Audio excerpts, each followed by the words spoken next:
Next for the same question regarding school funding and the use of TIFs, Mr. O'Donnell. I believe very strongly in school funding, and I would do all I could to fully fund education. The idea of TIFs is another tax diversion tool that is supposed to help blighted areas or areas that need help. And I think there has been benefits in this ward from the TIFs.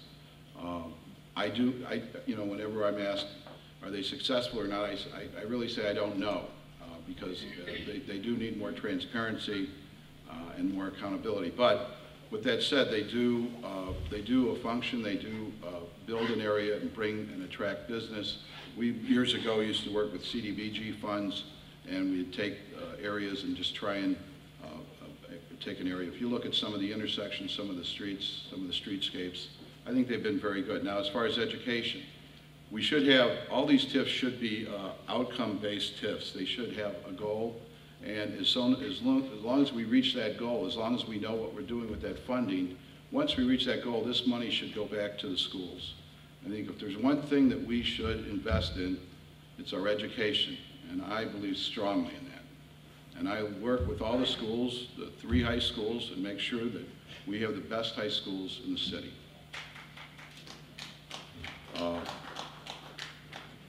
I think that I would advocate that TIF dollars also, any use of those by manufacturers or whatnot would pay a wage that would allow people to make a living, and we would enforce that also.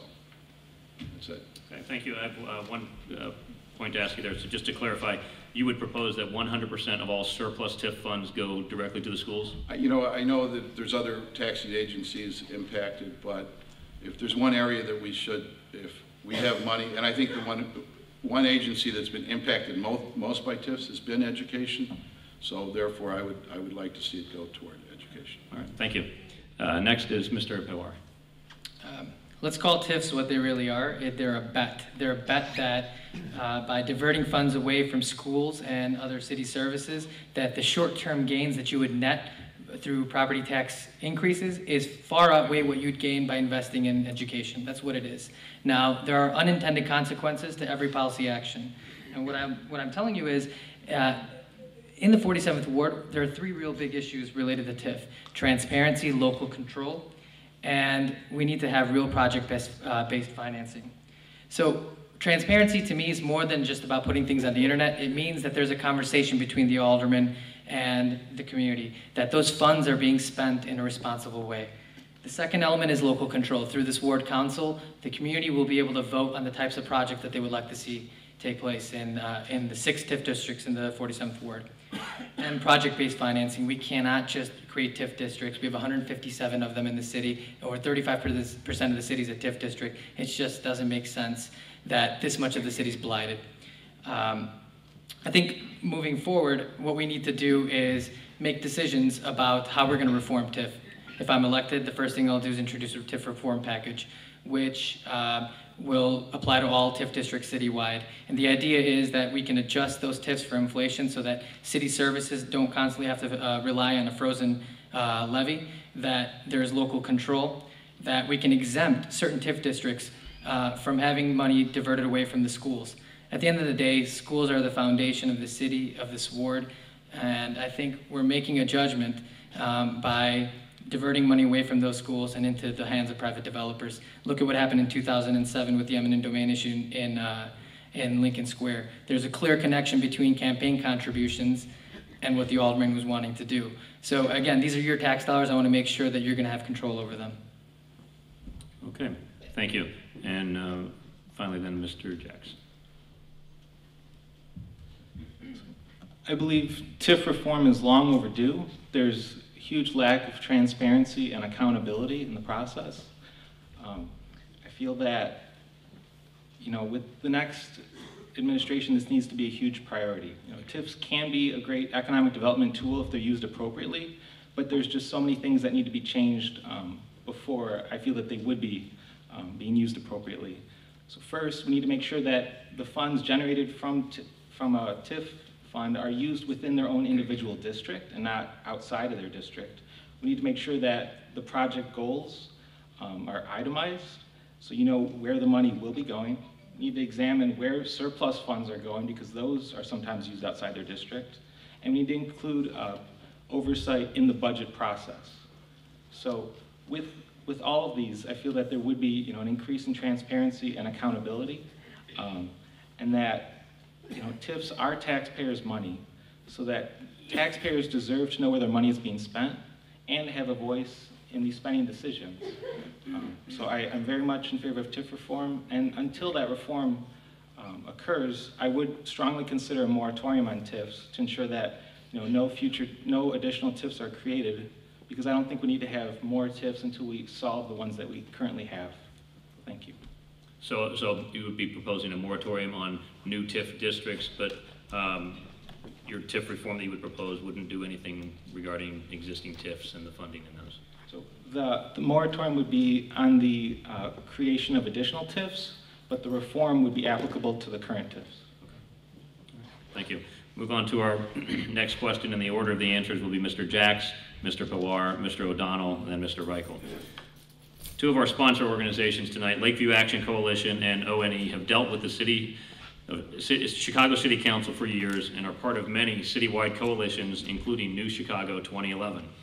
We have seen that the council often tends to get divided and conquered, where individual wards and factions solely look out for themselves. Some have suggested, even tonight, that aldermen act as mini mayors of their wards rather than true legislators as part of a citywide government.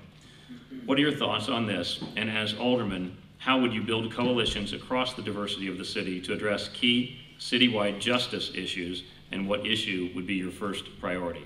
We'll start with Mr. Jacks. So this divide and conquer mentality of coalitions, as was alluded to earlier, is I feel the old Chicago way, and that needs to change. That's part of the reason why we're in this budget problem, a lot of these other problems, because there's lack of transparency, and there's a lack of, I feel, responsibility regarding ethics.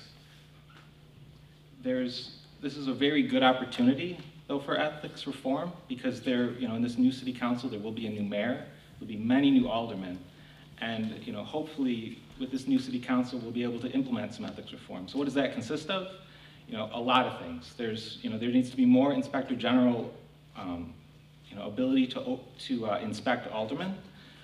Aldermen need to to lead by example and to reduce their expense accounts and even their staff budgets, and make their expense accounts more transparent. We should consider term limits to ensure that there is an opportunity for other challengers. We need to consider